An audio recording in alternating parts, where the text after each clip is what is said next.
మనము మానవత్వం నుంచి దైవత్వం వరకు వెళ్ళాలి. మానవత్వం నుంచి దైవత్వం వైపు వెళ్ళడమే జీవనం. కానీ మానవత్వం నుంచి రాక్షసత్వం వైపు, పశుతత్వం వైపు వెళ్ళడము మరణం లాంటిది. బ్రతికి కూడా లాభం లేదు. జీవోత్సవం లాంటిది ఆ జీవితం.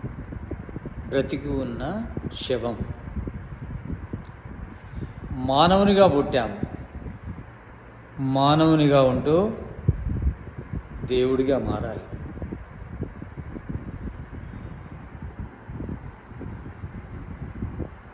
మానవత్వం నుంచి దైవత్వం వైపు ప్రయాణం చేయాలి. కానీ మనుషులు మానవులుగా పుట్టి రాక్షసులు అవుతున్నారు. రాక్షసుడు అంటే ఎవరు?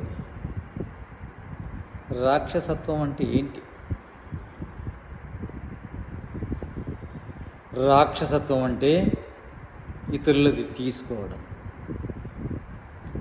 ఇతరుల యొక్క సమయాన్ని, ఇతరుల యొక్క సామర్థ్యాన్ని, ఇతరుల యొక్క సమృద్ధిని, సంపదను లాక్కోవడం రాక్షసత్వం. సమాజం నుంచి తీసుకునేవాడు రాక్షసుడు. సమాజంలో నుంచి ఏది గ్రహించినా రాక్షసత్వం అవుతుంది.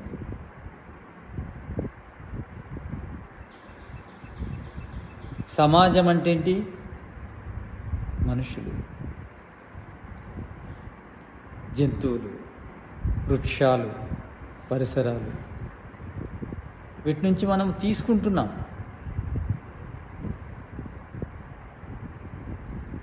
అవి ఇస్తే తీసుకోవడం కాదు, లాక్కుంటున్నాం కూడా.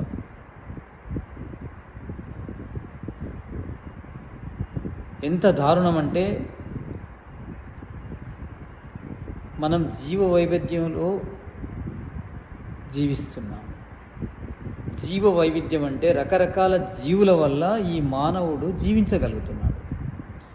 రకరకాల జీవులు మనకు ప్రత్యక్షంగానో పరోక్షంగానో సహకరిస్తున్నాయి మన జీవనానికి. అలా జీవిస్తూ సుఖాన్ని భోగిస్తున్నాము. వాటి ఎడ కృతజ్ఞతా భావం పక్కకు పెట్టేసి వాటిని మించి బలవంతంగా కూడా ఇంకా తీసుకుంటున్నాం. జంతువులు మనకు ప్రత్యక్షంగానో పరోక్షంగానో ఆల్రెడీ మనకు సహకరిస్తున్నాయి. ఇంకా వాటిని హింసించి వాటి మాంసాన్ని తింటూ రాక్షసులం అవుతున్నాం. ఇంకా పైపెచ్చి ఏం చెప్తాము? అవి పుట్టింది ఎందుకు? మన కోసం. అవి పుట్టింది నీకోసమే. అవి పుట్టింది నీకోసమే చేస్తున్నాయి పని. కానీ అవి జీవిస్తూ బ్రతకాలని కోరుకుంటూ నీకు సేవ చేస్తున్నాయి. అవి తెలియకుండానే నీకు సేవ చేస్తున్నాయి, పరోక్షంగా ప్రత్యక్షంగా. ఇంకా వాటి మాంసాన్ని, వాటి శరీరాన్ని తీసుకోవడం, వాటిని హింసించడము, వాటి ప్రాణాన్ని తీసి దాన్ని భుజించడము, నీ ఒక్క పూట భోజనం కోసము వందల వేల ప్రాణులను బలి తీసుకొని రాక్షసుడు అయిపోతున్నాడు మానవుడిగా. మానవత్వం అంటే తీసుకున్నది ఇవ్వడం, లాక్కోవడం కాదు. కేవలం తీసుకుంటే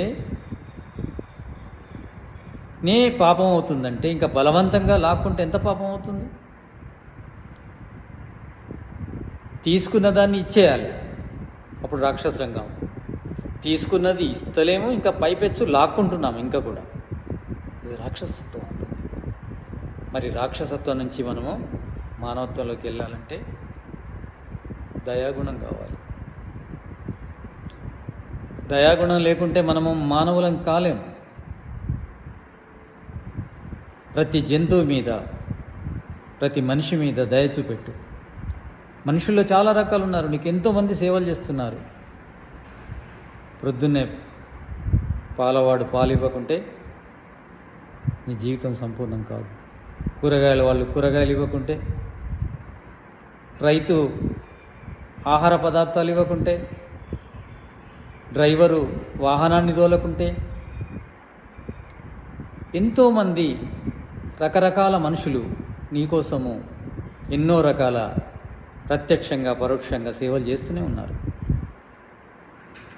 వీళ్ళందరి నుంచి మనం సేవలు తీసుకుంటేనే బ్రతకగలుగుతున్నాము. వాటికి ఇచ్చే ప్రయత్నం చేసి ఇంకా వాళ్ళ నుంచి లాక్కునే ప్రయత్నం చేయడం ఎంత రాక్షసత్వం అవుతుంది? శాస్త్రాలు చెప్తున్నాయి మనుర్భవ, మనుష్యుడు కమ్మని. మనం చేస్తున్నాము రాక్షసుడు కావడం కోసం ప్రయత్నం చేస్తున్నాము. తీసుకోవడం తీసుకోవడం తీసుకోవడం, లాక్కోవడం లాక్కోవడం లాక్కోవడం. ఇప్పటికైనా కళ్ళు తెరిచి మనుషులు ఇవ్వడం నేర్చుకోవాలి. కనీసం ఎంత నువ్వు తీసుకుంటున్నావో అంత ఇచ్చేసేయి. బలవంతంగా లాక్కోవడం మానుకో. అది పూర్తిగా నిషిద్ధం. శాస్త్రం పూర్తిగా నిషిద్ధించిన విషయము బలవంతంగా లాక్కోవడం. ఏ జంతువు నుంచి, ఏ వృక్షం నుంచి, ఏ మనిషి నుంచి ఏది బలవంతంగా తీసుకోకూడదు. వాళ్ళు ఆల్రెడీ మనకు ఇస్తున్నారు. ఈ నిర్జీవ పరిసరాలు కూడా మనకు గాలిని ఇస్తున్నాయి, ఉష్ణాన్ని ఇస్తున్నాయి, వర్షాన్ని ఇస్తున్నాయి. రకరకాల పదార్థాలన్నీ కూడా ఈ నిర్జీవ పదార్థం నుంచి వస్తున్నాయి. ఈ జీవ పదార్థాలు మనకు ఎంతో సహాయాన్ని చేస్తున్నాయి, ఎంతో సేవను అందిస్తున్నాయి, ఎన్నో రకాల పదార్థాలు మనకి ఇస్తున్నాయి. ఇంకా వాటికి మనం తిరిగి ఇవ్వాలి, కానీ వాటి నుంచి ఇంకా బలవంతంగా లాక్కునే ప్రయత్నం చేయకూడదు. కనుక బలవంతంగా లాక్కోవడం అనేది మానుకొని మనం ఏదైతే తీసుకుంటున్నామో సహజంగా మనకి ఏదైతే లభిస్తుందో వాటికి ఇచ్చే ప్రయత్నం చేయాలి. అప్పుడే మనం మనుషులు అవుతాం. ఇక మనుషులైన తర్వాత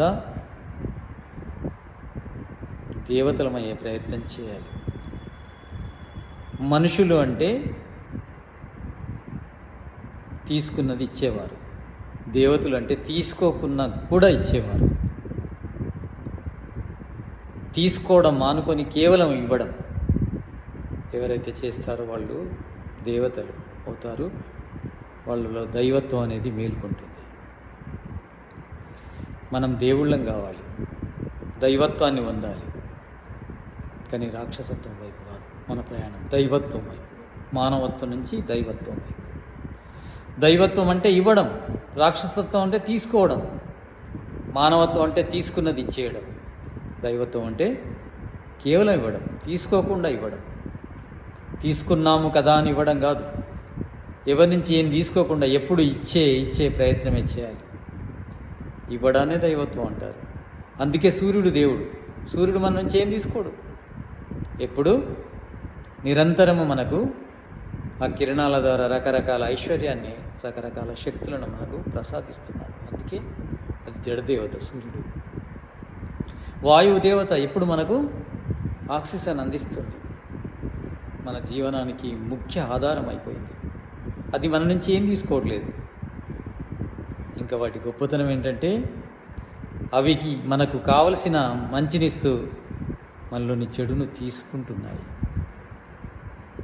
దివ్యమైన దేవతలు అవి. కేవలం తీసుకోవడం కాదు, కేవలము చెడుని తీసుకోవడం కాదు, మనకు మంచినిస్తున్నాయి.